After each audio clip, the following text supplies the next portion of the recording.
Hi guys, Chris Bristow, Big Rig 150 Automotive News here. I want to talk to you about one of the articles I had in backlog that yesterday I said I was either going to do a backlog or I was going to do something from the Motor Trend or something more recent, and I decided this morning to do the backlog. This is from March 1st of this year. It is the last Ford Taurus sedan rolls off the assembly line at Chicago's assembly plant. So it is a very, very bitter for me, because I did love the Taurus. I especially loved the new Taurus that had bigger room, more luxurious. Definitely felt like a great car. I loved driving around the lot because it was one of those cars I just absolutely loved. Now, the Taurus has more than 8 million cars produced. That's huge. They did have they started with the SHO back in 1989, which was their sports performance Taurus. It's just insane what's in it for the current generation compared to back in 1989 when it came out. It only had a 220 horse V6. Now has a 400 horse V6 twin turbo. Same motor that's in the F-150. Same motor that's in the Explorer Sport. So it's a proven vehicle. Also, when it came out, it was also the car that if you drove a Ford in NASCAR, that was the car. I remember Davey Allison always driving the Texaco 28 Ford Taurus. I loved it. It was one of my favorite cars to watch. Even though I am wearing a Dale Jr. shirt, Davey Allison will always be my favorite. With Ford, they did end the nameplate in 2006, but then reintroduced it in 2008 as part of the new sedan to take over for the Crown Vic. Because at that time you had the EPA saying you have to get your fleet of cars to 54 miles to the gallon. Well, and I'm sounding like a broken record, but you know, Ford had to do what was unpopular over the last few years. 2010 is when they stopped the Taurus. I'm sorry, not the Taurus. The Crown Vic, the Grand Marquis, and the Lincoln Continental.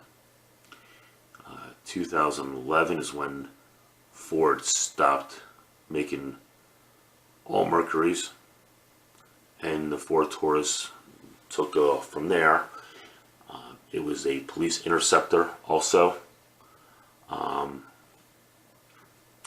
It's actually a sad day, because I was talking to somebody yesterday and I said, yeah, in this year and the next couple of years I'm going to stop making old cars. I'm like, but I like a car. Yeah, I don't mind cars. But it has definitely gotten to the point where more and more people are not comfortable in cars. They're actually scared of them because everything's getting bigger and bigger and bigger. You have your F-150s, you have your Super Duties, you have your Explorers, your Expeditions, and then you have the Focus. So Ford's been mindful of that. Now, by the end of 2020, Ford's also going to have a huge relaunch of a lot of vehicles, refreshed everything, and they decided to stop production of the Taurus early so they could start using that plant.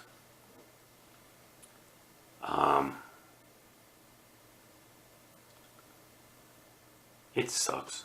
I'm going to be honest. The next couple of years is going to be tough for all car manufacturers, since they are all getting rid of their cars in favor of SUVs and crossovers. I remember back when the Taurus came out, it was just a nice, simple car. But it had that, it's hard to explain. I had a Mercury Sable, which was basically the Taurus. At least in my opinion it was. And it was a nice car. Ford's going to be making a lot more changes in the next couple of years. This is just the beginning.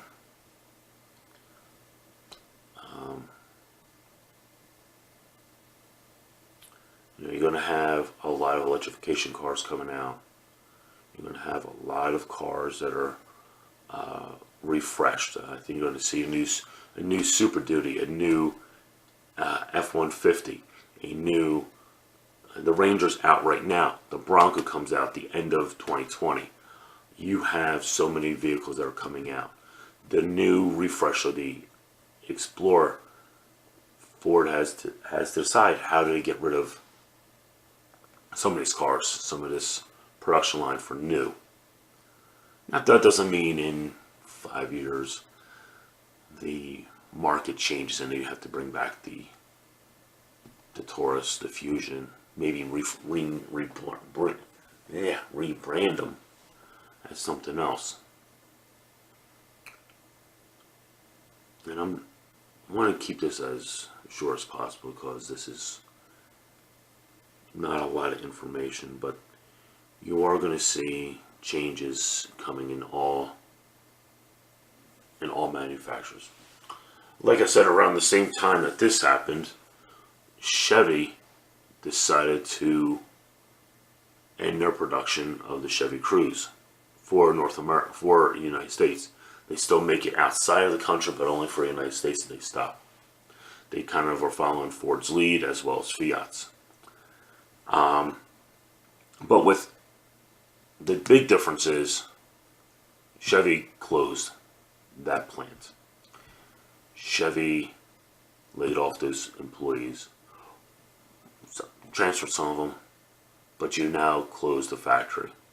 That brought life into a town, into a state, and now you have lost that.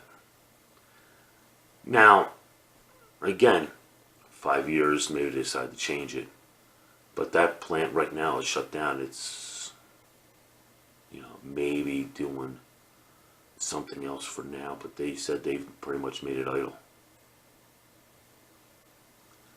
It's hard to say who's better, who's right, who's wrong.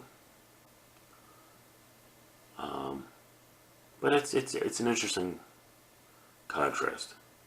Chevy Cruze has only been out for a couple of years. I want to say within the last 10 years. And it's already gone.